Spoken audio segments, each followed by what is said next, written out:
Hello everyone, কেমন আছো তোমরা সবাই? আশা করছি সকলেই খুব ভালো আছো। আর আমিও বেশ ভালো আছি। তো অনেক দিন পর আজ আবার তোমাদের সাথে একটা নতুন ব্লগ নিয়ে হাজির হয়েছি আমি সুমি। তো আই হোপ তোমাদের প্রতিদিনের মতো আজকের ব্লগটিও খুব ভালো লাগবে। তো দেখো, আজকে হচ্ছে মঙ্গলবার আর এখন বাজছে সকাল 7:30 মতো। তো সকালে সমস্ত বাসি কাজ সেরে নিয়েছিলাম, আর তারপরেই কিন্তু বাসি কাপড়টা ছেড়ে একটু ঠাকুর পুজো করে গরম গরম চায়ের আসরে বসে গিয়েছিলাম। আর এখন শীতকাল মানেই গরম চায়ের সাথে একটু বিস্কুট, দারুণ সুন্দর সকালটা কাটে। তো সকালে কাজ টাজ করার পর যখন এক কাপ চা খাই তখন কিন্তু ফুল এনার্জি চলে আসে শরীরে, আর তারপর ঝটপট সংসারে সমস্ত কাজে লেগে পড়ি কোমর বেঁধে। তো এখন দেখো একটু বেশ হালকা হালকা ঠান্ডা লাগছে, সকালবেলাতেও কিন্তু বেশ ঠান্ডাটা লাগছে, আর রাত্রের দিকেও খুব ঠান্ডা লাগছে। তাই দেখো, এই যে ব্ল্যাঙ্কেটটা 2 দিন বিছানায় পেতেছিলাম, তো এখন কিন্তু শীতের যে সমস্ত ঢাকা কিছুই বের করা হয়নি, তাই আসলে ব্ল্যাঙ্কেটটাকে বিছানা থেকে তুলে একটু ঝেড়ে ব্ল্যাঙ্কেটটাই আসলে রাত্রের দিকে একটু গায়ে দিচ্ছি, কারণ সকালের দিকে কিন্তু ঠান্ডাটা বেশ লাগছে। তাই হালকা চাদর, তারপরে বাবুর যে সমস্ত টুকিটাকি জামা কাপড় সব কিছুই বের করেছি, কিন্তু ভারী জিনিস এখনও বের করে উঠতে পারিনি। আস্তে আস্তে সব বের করে সেগুলোকে পরিষ্কার করে তারপর কিন্তু ব্যবহার করব। আর শীতকালে এই যে বাবা বিছানাটার এমন অবস্থা হয়, এত বিছানাপত্র, এত বালিশ, এত কাঁথা, সব কিছু যে কোথায় রাখবো কিছুই বুঝতে পারি না। আর তার মধ্যে বিছানাটা পুরো বালিশে আর বিছানার মানে শীতের কাঁথা লেপ এই সমস্ততে পুরো বিছানাটা কিন্তু কভার করে ফেলে। তাই শীতকালে সমস্তটা ভালো করে পরিপাটি করে একটু বুদ্ধি খাটিয়ে গুছিয়ে রাখলে দেখবে বিছানাটা কিন্তু ফাঁকা লাগবে, দেখতেও ভালো লাগবে।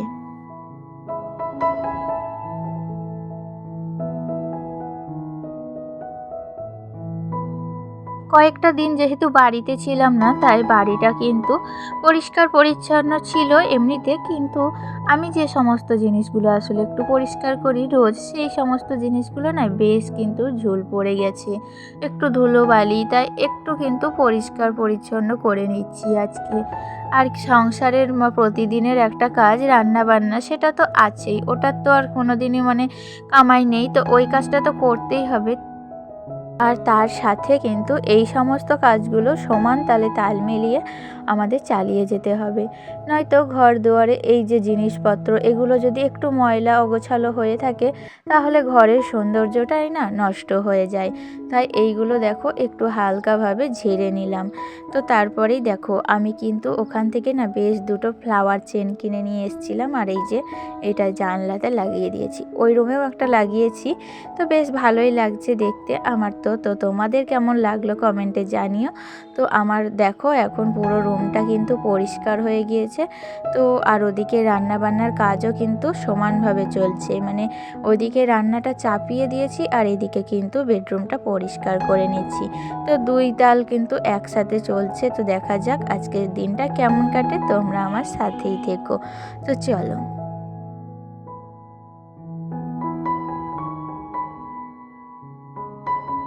অনেক দিন থেকে কিন্তু ভাবছিলাম যে এই যে শোকেস দুটো একটু ঝাড়া মোছা পরিষ্কার করব। বেশ খানিক ধুলো ময়লা পড়ে গিয়েছে, আসলে বাড়িতে তো ছোট বাচ্চা থাকে, একটা জিনিস নিতে গিয়ে আর একটা জিনিস ফেলে দেয়, বা তার থেকে বেশ কিছু অংশ পড়ে যায়, এরকম করে না শোকেসটা বেশ নোংরা হয়ে গিয়েছিল। তো তাই আজকে দেখো সব জিনিসপত্র একেবারে নামিয়ে দিয়েছি, আর তারপরে এই যে সুন্দর ট্রেটাতে এখানে সুন্দর করে আমাদের শীতের, আমার বাবুর, তারপরে তোমাদের দাদা ভাইয়ের যে সমস্ত শীতের আসলে জিনিস, ময়শ্চারাইজার থেকে আরম্ভ করে একেবারে ফেস ওয়াশ, তেল, সব কিছু একটা ট্রের মধ্যে এখানে সুন্দর করে গুছিয়ে রাখলাম। আর তার পাশেই ফুলদানিটা রেখে দিলাম। ফুলদানিটা নেওয়াতে আমার কিন্তু এই শোকেস আলমারির সৌন্দর্যটা আরও দ্বিগুণ বেড়ে গিয়েছে। আর দেখো দারুণ সুন্দরভাবে কিন্তু পরিষ্কারও হয়ে গিয়েছে।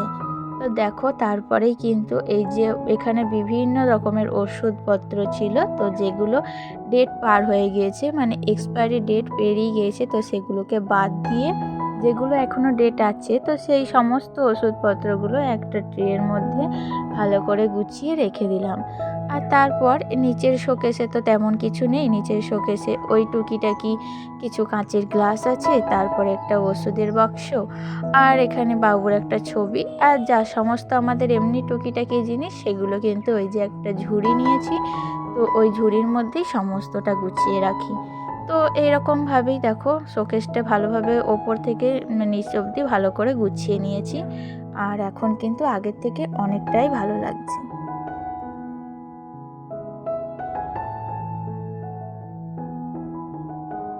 আমাদেরও কিন্তু জীবনের মাঝে মধ্যে একটুখানি রেস্টের প্রয়োজন। তো সব কিছু থেকে একটুখানি বেরিয়ে নিজের মতো করে দিনগুলোকে কাটানো একটু প্রয়োজন। তাতে আমাদের মানসিক স্থিতি বজায় থাকে আর আমাদের মনটাও অনেকখানি ভালো থাকে।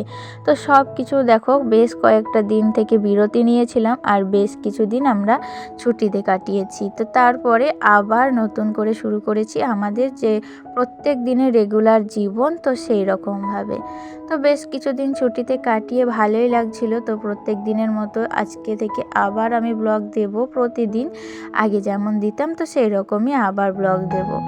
তো যাই হোক, এদিকে দেখো তোমাদের দাদাভাই কিন্তু বেশ কিছু মিষ্টি নিয়ে এসেছিল, আর এখন তো মিষ্টিগুলো রাখলেই আগে কি হতো এত পিঁপড়েতে দৌড়তো না, মানে মিষ্টিগুলো খাওয়া তো দূরে থাক, পিঁপড়ের কামড় খেতেই কিন্তু দিন চলে যেত। আর এখন ওই যে ফ্রিজে রেখে দিচ্ছি, ফ্রিজে এত ঠান্ডায় হয়তো পিঁপড়েগুলো আর যেতে পারছে না, তাই ফ্রিজে রেখে দেওয়াতে কিন্তু বেশ উপকার হয়েছে। আর এই দেখো দৌড়মূল্যের বাজারে এই যে ধনেপাতা আনতে বলেছিলাম তোমাদের দাদাভাইকে, এত পরিমাণে দাম ধনেপাতার এখন, মানে প্রথম সবজি উঠেছে যেহেতু, তো প্রথম একটু দাম সব কিছুরই বেশি, তো কিনতে পারা যায় না কিছুই, কিন্তু মন তো চাই নতুন নতুন কিছু আনতে ধরো। তো যাই হোক এতখানি করে নিয়ে এসে এখন মানে ফ্রিজে রেখে দিচ্ছি, বেশ কয়েকটা দিন এখন চলে যাবে।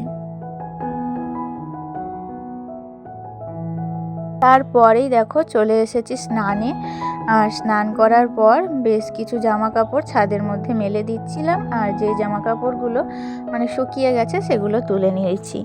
আসলে আজকে তোমাদের সাথে কোনো রান্নার ভিডিও শেয়ার করলাম না, মানে এক জায়গা থেকে এসে এতটাই পরিমাণে কাজের চাপ ছিল যে মানে রান্নার ভিডিও যদি শ্যুট করতে যেতাম তাহলে কিন্তু অনেকখানি লেট হয়ে যেত।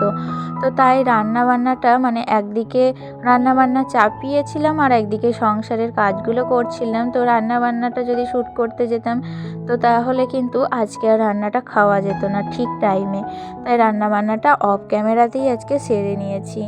নেক্সট ভিডিও থেকে আশা করছি তোমাদের সব কিছুই আমি শেয়ার করতে পারবো। আসলে প্রথম দিন তো একটু অসুবিধা তো হবেই, বুঝতেই পারছো। আর যেহেতু ছোট দিনের বেলা, তাই ছোট দিনের বেলায় টাইম টু টাইম কাজ সারতে কখন যে সময় পেরিয়ে যাচ্ছে কিছুই বোঝা যাচ্ছে না। ঠিক যেমন সকাল হচ্ছে আবার যে কখন সন্ধে লেগে যাচ্ছে সেটা কিন্তু বোঝাই যাচ্ছে না।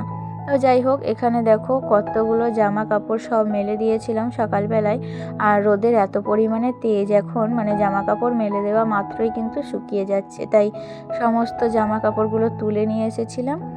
আর এই নতুন জামা কাপড় এগুলো, মানে এগুলো পরে আসলে বেড়াতে গিয়েছিলাম, তারপর থেকে কাচা হয়নি, এসে এগুলো ভালো করে পরিষ্কার করে কেচে ধুয়ে ছাদে মেলে দিয়েছিলাম। আর এখন তো শুকিয়ে গেছে, তাই এখন আমি দেখো সুন্দর করে ভাঁজ করে নেব, তারপর এগুলো ভরে রাখবো। আর আগে জানো তো কী করতাম, এই জামা কাপড়গুলো যখনই কাচতাম তারপরেই কিন্তু আয়রন করতাম। আর এখন না বেশ কয়েকদিন, অনেক দিনই হয়ে গেল যে আয়রন করার সময়ই পাই না। আর আলমারিতে অনেক জামা কাপড় হয়ে গেছে যেগুলো আলমারি মানে আয়রন করা নেই। তো মানে একদিন করতে হবে যে আলমারির সমস্ত জামা কাপড় বের করে শুধু আয়রনই করতে হবে সারাদিন। তো এরকম ব্যাপার, বুঝতেই পারছো, মানে একটা কাজ করতে যখনই যাচ্ছি আর একটা কাজ কিন্তু পেন্ডিং হয়ে থাকছে। তো সঙ্গে সঙ্গে কাজ যদি না করি তাহলে সেই কাজটা আর কমপ্লিট করা হয়ে ওঠে না। তো যাই হোক দেখো জামা কাপড়গুলো, এই যে নতুন এটা দেখতে পাচ্ছ, এইটা কিন্তু 3 পিস একটা নতুন নিয়েছি, বুঝলে। তো এটা কিন্তু বেশ ভালো, পরেও যতটা আরাম এই জামা কাপড়গুলো ততটাই কিন্তু কমফর্টেবল। তো যাই হোক, তোমরা আমার পাশে আছো এখনও অবধি, আমাকে যে ভুলে যাওনি এটা ভেবেই অনেকখানি ভালো লাগছে। তো আমার ব্লগ আশা করছি তোমরা আবার আগের মতো দেখবে, আমার পাশে থাকবে, আর আমাকে আগের মতনই সাপোর্ট করবে যাতে আমি আরও এগিয়ে যেতে পারি। জীবনে চলার মতো তোমাদের মতো বন্ধুগুলো পেয়েছি, এতেই আমি অনেকখানি সন্তুষ্ট। চলার পথে অনেক রকম বন্ধু আছে, কখনো ভালো কখনো খারাপ, কিন্তু তোমরা সত্যি অনেক গুণে ভালো। আমাকে এইভাবে সাপোর্ট করো, আমাকে এগিয়ে যেতে তোমরা কিন্তু অনেকখানি অনুপ্রেরণা দাও। তো চলো বন্ধুরা, আজকে কিন্তু আর ভিডিওটি বড় করব না, কারণ এখন আমি ছেলেকে নিয়ে টিউশনি যাব। তো আজকে এখান থেকেই বিদায় জানাচ্ছি, আবার দেখা হবে নেক্সট ব্লগে। ততক্ষণ ভালো থেকো, সুস্থ থেকো, নিজেদের খেয়াল রেখো। তো আজকে আর এতটুকুই, দেখা হচ্ছে নেক্সট ব্লগে। টাটা।